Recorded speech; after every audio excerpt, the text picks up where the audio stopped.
ನಮಸ್ಕಾರ. ನವರಾತ್ರಿಯ 6ನೇ ದಿನ ಕಾತ್ಯಾಯಿನಿ ದೇವಿ. ಶ್ಲೋಕ: ಚಂದ್ರಹಾಸೋಜ್ವಲಕಾರ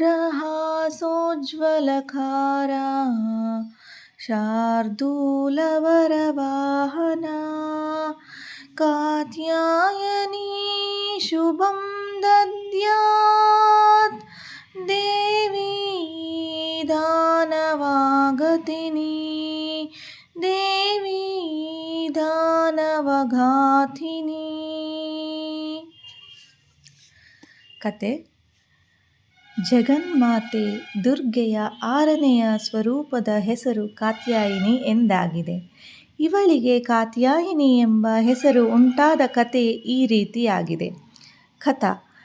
ಕಥಾ ಎಂಬ ಓರ್ವ ಪ್ರಸಿದ್ಧ ಋಷಿಗಳಿದ್ದರು. ಅವರ ಪುತ್ರ ಋಷಿ ಕಾತ್ಯನಾದನು. ಇದೇ ಕಾತ್ಯನ ಗೋತ್ರದಲ್ಲೇ ವಿಶ್ವಪ್ರಸಿದ್ಧ ಮಹರ್ಷಿ ಕಾತ್ಯಾಯನರು ಹುಟ್ಟಿದ್ದರು. ಇವರ ಭಗವತಿ ಪದಾಂಬಕೆಯ ಉಪಾಸನೆ ಮಾಡುತ್ತಾ ಅನೇಕ ವರ್ಷಗಳವರೆಗೆ ಕಠಿಣ ತಪಸ್ಸನ್ನು ಆಚರಿಸಿದರು. ಭಗವತಿಯು ತಮ್ಮ ಮನೆಯಲ್ಲಿ ಪುತ್ರಿಯಾಗಿ ಅವತರಿಸಬೇಕೆಂಬ ಇಚ್ಛೆ ಅವರಲ್ಲಿ ಇತ್ತು. ಭಗವತಿಯು ಅವರ ಈ ಪ್ರಾರ್ಥನೆಯನ್ನು ನಡೆಸಿಕೊಟ್ಟಳು. ಕೆಲ ಕಾಲಾಂತರದಲ್ಲಿ ದಾನವ ಮಹಿಷಾಸುರನ ಅತ್ಯಾಚಾರವು ಪೃಥ್ವಿಯಲ್ಲಿ ತುಂಬ ಹೆಚ್ಚಾಗಿ ಭಗವಾನ್ ಬ್ರಹ್ಮ, ವಿಷ್ಣು, ಮಹೇಶ್ವರ ಮತ್ತು ಎಲ್ಲ ದೇವತೆಗಳು ತಮ್ಮ ತಮ್ಮ ತೇಜದ ಅಂಶವನ್ನಿತ್ತು ಮಹಿಷಾಸುರನ ವಿನಾಶಕ್ಕಾಗಿ ಓರ್ವ ದೇವಿಯನ್ನು ಉತ್ಪನ್ನ ಮಾಡಿದರು. ಮಹರ್ಷಿ ಕಾತ್ಯಾಯನರು ಮೊಟ್ಟಮೊದಲು ಇವಳ ಪೂಜೆ ಮಾಡಿದರು. ಇದೇ ಕಾರಣದಿಂದ ಇವಳು ಕಾತ್ಯಾಯಿನಿ ಎಂದು ಹೇಳಲ್ಪಟ್ಟಿತು. ಇವಳು ಮಹರ್ಷಿ ಕಾತ್ಯಾಯನರಲ್ಲಿ ಪುತ್ರಿ ರೂಪದಿಂದ ಅವತರಿಸಿದ್ದಳು ಎಂಬ ಒಂದು ಕಥೆಯೂ ದೊರೆಯುತ್ತದೆ. ಭಾದ್ರಪದ ಕೃಷ್ಣ ಚತುರ್ದಶಿಯಂದು ಇವಳು ಆವಿರ್ಭವಿಸಿ ಆಶ್ವಯುಜ ಶುಕ್ಲ ಸಪ್ತಮಿ, ಅಷ್ಟಮಿ, ನವಮಿಯವರೆಗೆ 3 ದಿನ ಕಾತ್ಯಾಯನ ಋಷಿಯ ಪೂಜೆಯನ್ನು ಸ್ವೀಕರಿಸಿ ದಶಮಿಯಂದು ಮಹಿಷಾಸುರನ ವಧೆ ಮಾಡಿದ್ದಳು. ಜಗನ್ಮಾತೆ ಕಾತ್ಯಾಯಿನಿಯು ಅಮೋಘ ಫಲದಾಯಿನಿಯಾಗಿದ್ದಾಳೆ. ಭಗವಾನ್ ಕೃಷ್ಣನನ್ನು ಪತಿಯಾಗಿ ಪಡೆಯಲು ವಜ್ರದ ಗೋಪಿಕೆಯರು ಕಾಳಿಂದ ಯಮುನೆಯ ತೀರದಲ್ಲಿ ಕಾತ್ಯಾಯಿನಿಯನ್ನು ಪೂಜಿಸುತ್ತಿದ್ದರು.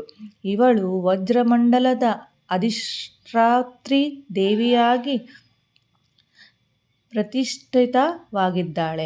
ಇವಳ ಸ್ವರೂಪವನ್ನು ಅತ್ಯಂತ ಭವ್ಯ ಹಾಗೂ ದಿವ್ಯವಾಗಿದೆ. ಇವಳ ಬಣ್ಣವು ಬಂಗಾರದಂತೆ ಹೊಳೆಯುತ್ತಿದೆ. ಇವಳಿಗೆ 4 ಭುಜಗಳಿವೆ. ಬಲಗಡೆಯ ಮೇಲಿನ ಕೈ ಅಭಯ ಮುದ್ರೆಯಲ್ಲಿದೆ, ಕೆಳಗೆ ಕೈ ವರ ಮುದ್ರೆಯಲ್ಲಿದೆ. ಎಡಗೈಯ ಮೇಲಿನ ಕೈಯಲ್ಲಿ ಖಡ್ಗವಿದೆ, ಕೆಳಗಿನ ಕೈಯಲ್ಲಿ ಕಮಲ ಪುಷ್ಪವಿದೆ. ಇವಳ ವಾಹನ ಸಿಂಹವಾಗಿದೆ. ನವರಾತ್ರಿಯ ದುರ್ಗಾ ಪೂಜೆಯ 6ನೆಯ ದಿನ ಇವಳ ಸ್ವರೂಪದ ಉಪಾಸನೆ ಮಾಡಲಾಗುತ್ತದೆ. ಅಂದು ಸಾಧಕನ ಮನಸ್ಸು ಆಜ್ಞಾಚಕ್ರದಲ್ಲಿ ನೆಲೆಗೊಳ್ಳುತ್ತದೆ. ಯೋಗ ಸಾಧನೆಯಲ್ಲಿ ಈ ಆಜ್ಞಾಚಕ್ರದ ಸ್ಥಾನ ಅತ್ಯಂತ ಮಹತ್ವಪೂರ್ಣ ಸ್ಥಾನವಾಗಿದೆ.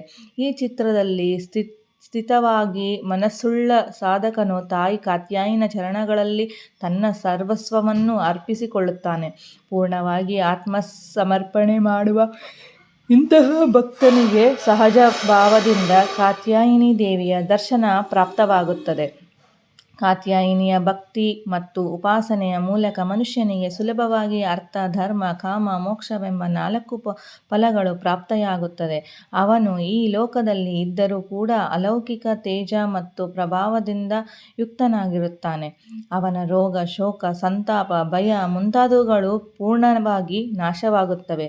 ಜನ್ಮಾಂತರದ ಪಾಪಗಳನ್ನು ನಾಶ ಮಾಡಲು ಕಾತ್ಯಾಯಿನಿಯ ಉಪಾಸನೆಗಿಂತ ಸುಗಮ ಹಾಗೂ ಸರಳವಾದ ಮಾರ್ಗವು ಮತ್ತೊಂದಿಲ್ಲ.